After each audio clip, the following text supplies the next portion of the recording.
Olá, crianças! Na aula de hoje, nós vamos dar início à unidade 2, que traz a arte indígena brasileira.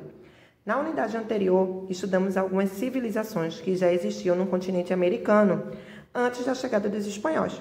E no Brasil, que faz parte do continente americano. Quem habitava essas terras antes da chegada de Pero Álvares Cabral? Esses seres humanos tinham alguma forma de organização quando foram surpreendidos pelos portugueses? O que eles produziam? Como eram seus costumes? Hoje, na aula de arte. Chamamos de indígenas brasileiros os povos que já ocupavam o território mais conhecido como Brasil. Quando os europeus começaram a explorar esse território, encontraram muitos grupos indígenas espalhados por diversas regiões, com os próprios costumes, línguas, crenças, modo de vestir e de se pintar, entre outros características. A maioria da população indígena foi dizimada no processo de exploração e colonização europeia, mas alguns povos resistiram e ainda hoje se mantêm resistentes contra as constantes agressões que sofrem em razão da invasão de terras que originalmente pertenciam a eles. Nesta unidade, estudaremos a arte indígena brasileira, tanto a produzida antigamente quanto a atual. Beleza e funcionalidade na arte indígena. A arte tem um significado muito diferente para indígenas e não indígenas. Uma das características da arte indígena é a produção de objetos que sejam ao mesmo tempo bonitos e bons. Para os indígenas, ser bom é ser bem feito e durar muito tempo. Para eles, a arte não está separada da vida. A maioria dos objetos que eles produzem tem uma função, seja para o uso ou decoração, e isso está associado à beleza, porque esses objetos são cuidadosamente decorados. A cerâmica é uma peça muito importante na história dos indígenas brasileiros, pois faz parte dos objetos artísticos encontrados em pesquisas arqueológicas que mostram que essa forma de arte já era praticada por esses povos antes da era cristã. A cultura marajoara. A cerâmica de cultura marajoara designa as peças produzidas na ilha de Marajó, no Pará, de 400 a 1350. Os objetos característicos dessa cultura, encontrados por pesquisadores, demonstram a produção variada, como a decoração e uso em rituais, instrumentos musicais, mobiliários, entre outros. A urna funerária, desde a pré-história, tem a função de guardar as partes internas do corpo de uma pessoa que morreu. Nessa peça, vemos uma decoração detalhada, que mostra tanto formas geométricas quanto formas que misturam figuras que lembram seres humanos e animais. Essa decoração foi feita pela técnica de excisão, que consiste em remover partes do material, no caso daí a argila, para se obter o desenho das formas desejadas. Geralmente, as peças em cerâmicas da cultura marajoara são feitas por meio de diversas técnicas.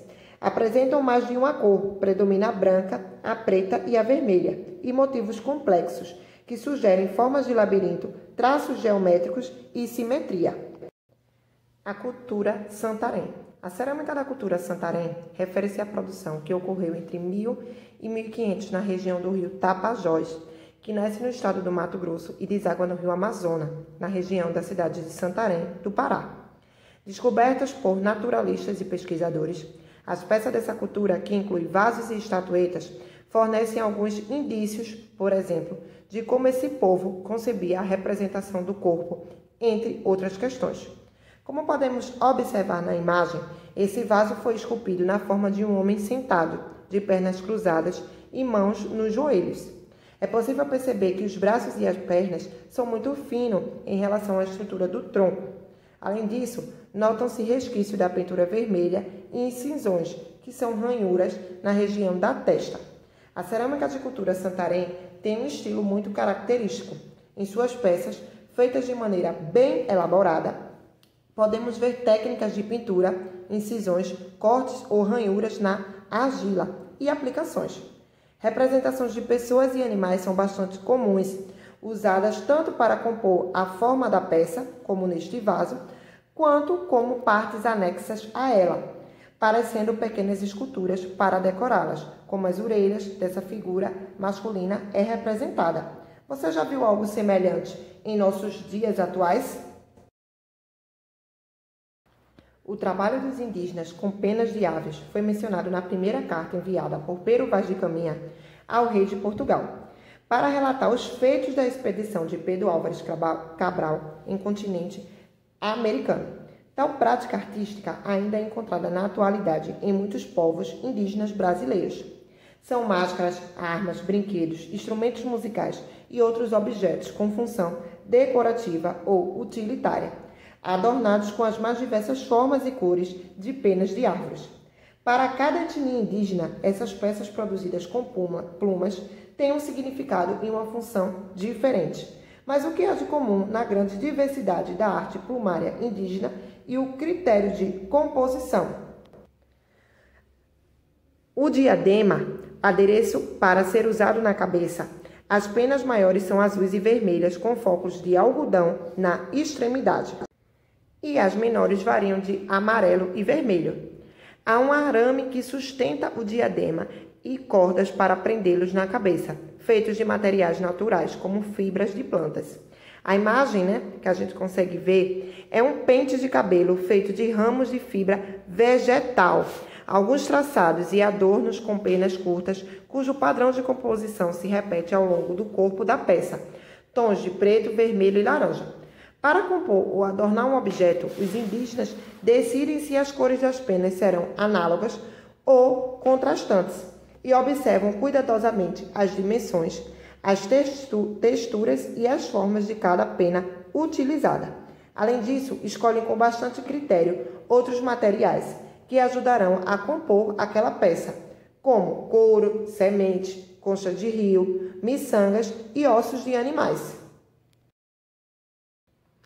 A pintura corporal também é uma manifestação artística muito importante entre os indígenas brasileiros. Conservando tradições antigas e usando pigmentos naturais, elas são feitas para caracterizar um povo ou uma hierarquia social, para celebrar cerimônias e rituais, entre outras razões.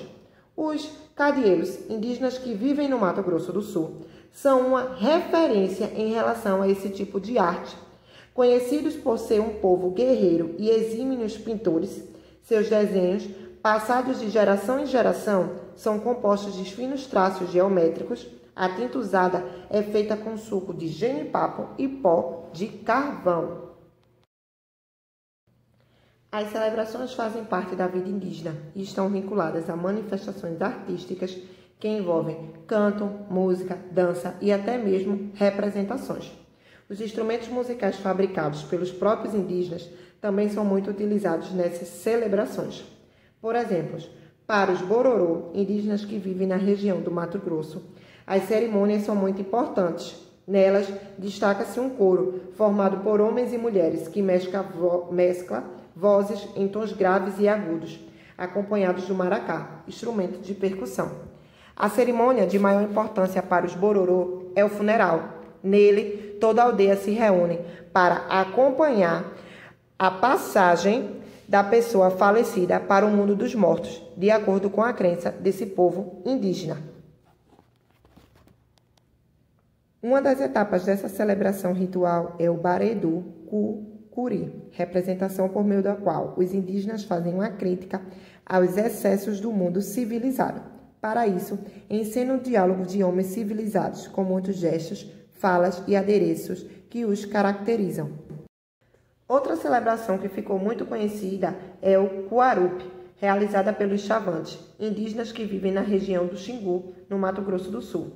O Curupi é uma celebração alegre em homenagem à memória de pessoas ilustres que já morreram. A dança que se inspirou na cultura indígena, o balé Estagno, é uma companhia de dança contemporânea brasileira que, desde sua fundação, em 1971, procura dialogar com elementos das culturas características de nosso país e levar a dança para espaços não convencionais.